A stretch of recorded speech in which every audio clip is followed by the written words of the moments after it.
تو ہم لوگ روز ایک لسٹ بناتے تھے کہ ہمیں اس کے پاس جانا ہے اور ان سے جا کے درخواست کرتے تھے کہ آپ ڈونیشن دیجیے ہمارے الیکشنز کے خرچے کے لیے، اور وہی پیسہ جیسے کسی کے ہاتھ میں نہیں جاتا تھا، وہ جا کے ہم الطاف حسین صاحب کے ہاتھ پہ رکھتے تھے، چاہے 25,000 ہو 50,000 ہو جو بھی. تو اس کی وجہ سے یہ ہوا کہ ہم جیسے رابطے میں آ گئے الطاف حسین صاحب کے ایک دم سے. ورنہ دیکھیے سالوں خواتین آگے نہیں آ سکتی، بالکل کام کرتے ہیں، لیکن چونکہ ہمارے یہاں سسٹمز نہیں ہیں آگے آپ نہیں آ سکتے ہیں. یہ تو حسن اتفاق تھا اور ایک موقع ملا آپ کو. ہاں موقع ملا، لیکن ایم کیو ایم نے بھی مجھے تسلیم نہیں کیا کہ انہوں نے فوراً جلیل کو ہاتھوں ہاتھ لیا اور ان کو ان کو ایم پی اے بھی بنا دیا. لیکن میں اپنے میاں کی بہت دم چھلا ہوتی تھی اور میں جاتی تھی اور پھر ضرور جاتی تھی، لیکن جب میں جاتی تھی تو پھر خالی تو نہیں بیٹھ سکتے تھے، میں کبھی فوٹو سٹارٹ کر رہی ہوں یا پھر اس کے نیوز کی کٹنگز لگا رہی ہوں پیپر پہ، مطلب مصروف رہی یا ٹیلی فون اٹینڈ کر رہی ہوں یا چائے بنا رہی ہوں. تو اور پھر وہاں کی جو گہما گہمی تھی اور لوگوں کے مسائل اور پھر سیاسی شعور اس وقت آنا شروع ہوا کہ کیا خرابیاں. پھر آپ جب بالکل اندر سے آپ کو نہیں پتا ہوتا چیزیں کیسی ہیں، کیونکہ بہت ساری چیزیں سارے پوائنٹ آف ویو تو آپ کو نہیں پتا ہوتے، آپ کو صرف ایک اینگل نظر آ رہا ہوتا ہے. تو ہم بس چاہتے تھے اچھا کیا مشورہ دیں کہ اچھا یہ ہونا چاہیے، اب یہ ہونا چاہیے، اب یہ ہونا چاہیے. تو باتوں میں تو بہت مطلب کمال لگتی تھی. نہیں میں نہیں کمال لگتی تھی، لیکن یہ ہے کہ جو لوگ باہر سے بیٹھ کے چیزیں دیکھتے ہیں وہ ان کا زاویہ مختلف ہوتا ہے، اور جو کہ کر رہے ہیں ان کو پتہ ہوتی ہے کہ کیا دشواریاں ہے کیا. تو بہرصورت جلیل کو تو انہوں نے ہاتھوں ہاتھ لیا اور مجھے کہتے تھے کہ کلب کی بجائے یہ یہاں آ جاتی ہیں تفریح کے لیے. ٹھیک. تو پھر جب آرمی آپریشن شروع ہوا تو اس زمانے میں پھر جیسے میں شعبہ خواتین سے بھی میرا تعلق نہیں تھا، میں 9-0 ہی پہ جو بھی کرتی تھی.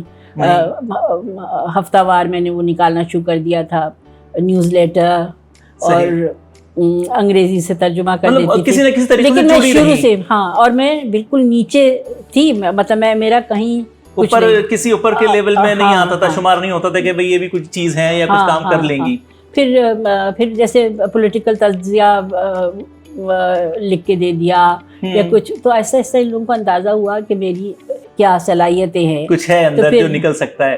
ہاں جیسے آپ لوگوں کے ساتھ نیگوسیشنز کر رہے ہیں، اس کے پوائنٹس لکھنا، کچھ بھی لکھت پڑھت کا جو کام تھا وہ میں ٹھیک ہے. اچھا پھر آگے بڑھنے کا سیاست میں آ گئی اور اوپر آنے کی مطلب ایک یہ طریقہ نکلا کہ دیکھتے دیکھتے آپ کام کرتے کرتے اوپر آ گئی. تو پھر 1994 میں مجھے انہوں نے سینیٹر بنی، اب حکومت میں آ گئی تو اب ایک نیا تجربہ. لیکن دیکھیے میں یہ بتانا چاہ رہی ہوں کہ ہم پاکستان پہ آ جاتے ہیں نا، مجھے چھوڑ دیجیے آپ. اچھا چلیں. کہ میرے سیاست میں ویسے بھی کم خواتین ہوتی ہیں کیونکہ ان کے اور بھی گھریلو مسائل، بچے، سب چیزوں کو ملا کے ان کے لیے ممکن نہیں ہوتا کہ وہ لگاتار کرتے رہیں. تو یہ میں لگتی تھی کہ میرے میاں جو تھے وہ انڈرسٹینڈنگ تھے، میرے گھر والے جو سمجھتے تھے، تو بہت ساری چیزیں جیسے دیر میں آئی تو کھانے میں لاکھ نقص نکال سکتے تھے، میری زندگی مشکل کر سکتے، مطلب پتا تھا کہ لیکن نہیں کیا. تو گھر والوں کو بھی مطلب انڈرسٹینڈنگ ہونا پڑتا ہے. بالکل انڈرسٹینڈ کرنا پڑتا ہے. کسی بھی خاتون کو آگے بڑھنے کے لیے ان گھر والوں کی سپورٹ چاہیے بہت زیادہ. بالکل. تو وہ مجھے حاصل تھی، اور جتنی بھی خواتین کچھ کر پاتی ہیں تو ان کو گھر والوں کی بھی سپورٹ حاصل ہوتی ہے. بالکل. تو اس کے لیے ہمیں تمام معاشرے کی سوچ جو ہے نا اس کو بھی سمت میں ڈالنا ہوگا کہ بھائی اگر کوئی لڑکی کچھ ایسی چیز کر رہی ہے جو کہ عام پروفیشن سے ہٹ کے ہیں تو آپ اس کو اجازت دیں، اس کو کرنے دیں اس پہ ٹوک. اچھا دوسرا ٹریننگ کا کوئی ہمارے یہاں سلسلہ نہیں ہے. مجھے اس پہ بہت اعتراض ہے. جیسے میں ہاؤس وائف تھی. بالکل.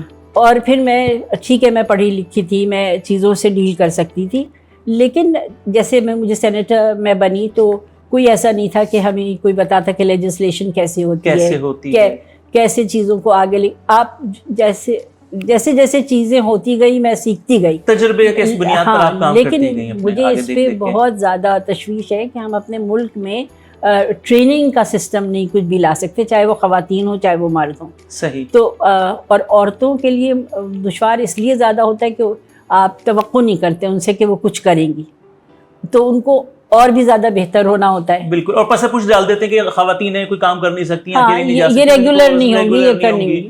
عموماً یہی ہوتا ہے کہ ڈاکٹری پڑھ لی اور ڈاکٹری پڑھنے کے بعد پھر کہتے ہیں کہ جی شادی ہو گئی اور اب گھر بیٹھ گئی لڑکی. لیکن اب ہمارے یہاں آپ کیا دیکھ رہی ہیں خواتین کا مستقبل؟ دیکھیں بہت بہتری آئی ہے, لیکن صرف شہروں کی حد تک آئی ہے. جو ہماری گاؤں کی خواتین ہیں وہ آج بھی اسی طرح سے غریب, معصوم, پاؤں تلے کچلی ہوئی, اور ان کو کوئی شعور, ان کو آگہی نہیں ہے, ان کو کوئی سیلف رسپیکٹ نہیں ہے ان کی.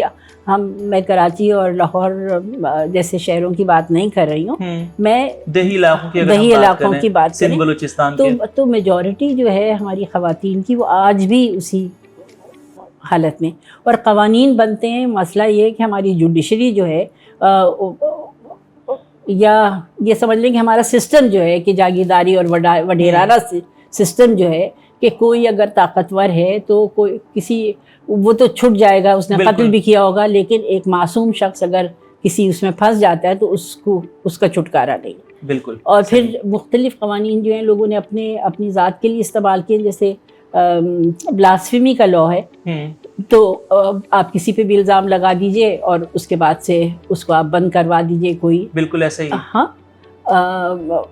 پہلے تو حدود آرڈیننس میں یہ تبدیلی لے کے آئے, ورنہ جتنے کاروکاری کے نام پہ خواتین کو تشدد کیا جا رہا ہے, ان کو سزائیں دی جا رہی ہیں. اور ابھی بھی بہت بری طرح سے, جیسے میں صرف یہ کہتی ہوں کہ خواتین کا ہے مسئلہ, لیکن ہمارے پورے معاشرے کا مسئلہ ہے. ہمیں ضرورت ہے کہ ہم اپنے میل حضرات کو بھی, مرد حضرات کو بھی بتائیں, ان کی سمجھ میں آئے چیزیں. یہ حکومت کی ذمہ داری تھی کہ وہ خواتین کے حقوق کے حوالے سے چیزیں کروائے. یہ لوگ صرف انٹرنیشنلی اپنے آپ کو دکھانے کے لیے کہ اچھا ہمارے یہاں کمپلینٹس سیل بھی ہے, ہمارے یہاں ہیلپ لائن بھی ہے, ہمارے یہاں شیلٹر بھی ہے, ہمارے پاس سیف ہاؤسز بھی ہیں خواتین کے لیے جن کے ساتھ زیادتی ہوتی ہے.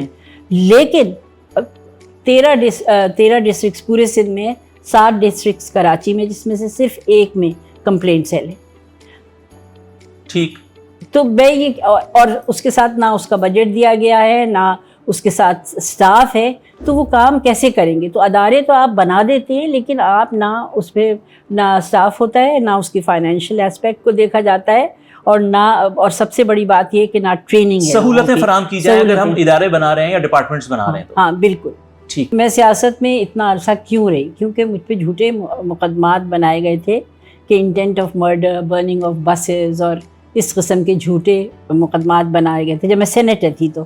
اور مجھے 3 سال انہوں نے قید میں رکھا تھا بے نظیر کی حکومت کے دوران, 6 مہینے ایکچوئل جیل میں اور 2.5 سال انڈر ہاؤس اریسٹ.